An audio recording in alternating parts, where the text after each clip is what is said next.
Donc ici, on va regarder comment est-ce que je crée une lettrine dans InDesign de façon assez rapide et facile.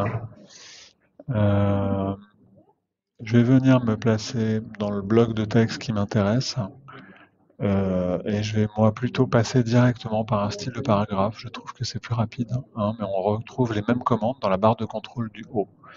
Donc je vais me créer un style de paragraphe en partant de celui qui est déjà appliqué dans mon texte. Et donc je vais l'appeler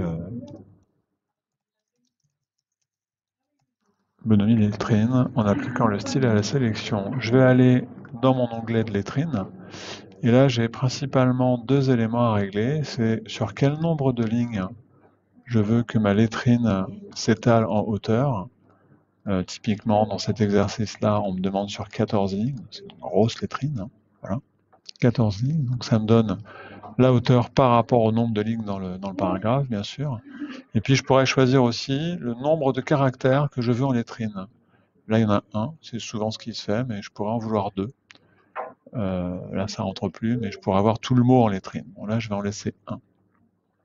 Et puis ensuite de ça, je vais pouvoir appliquer directement depuis cette palette de style de paragraphe un style de caractère qui sera uniquement pour cette lettrine. Et ce qui est assez confortable, c'est que je vais pouvoir le créer directement d'ici. Nouveau style de caractère, lettrine, et je vais pouvoir venir lui dire quels enrichissements de texte je veux pour ma lettrine. Je vais même lui cocher l'aperçu. Voilà. Alors, si je vais jusqu'au bout, en principe, le règle typographique français impose que quand on met une lettrine, le mot qui suit, enfin le mot dont est composée la première lettre de la lettrine, soit en petite capitale.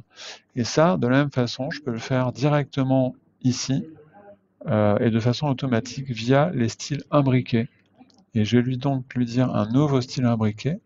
Et le but du jeu va être d'aller mettre un style de caractère sur le mot qui suit en fait. Et de la même façon, ce style de caractère, je peux le créer directement ici. Donc c'est pas mal du tout, c'est assez facile. Petite cape. J'ai juste... Ah oui, je l'avais déjà fait. Donc faire ça comme ça. Et là, j'ai juste à aller lui dire que je veux des petites capitales. OK. Et sur un mot, le mot qui suit. OK. Et là, mon style est créé, il est appliqué, il est automatique. Voilà. Juste quand je dis sur un mot, si le mot était plus long, tant que j'ai pas changé de mot, c'est-à-dire que j'ai pas tapé un espace, il m'applique mon style. Voilà.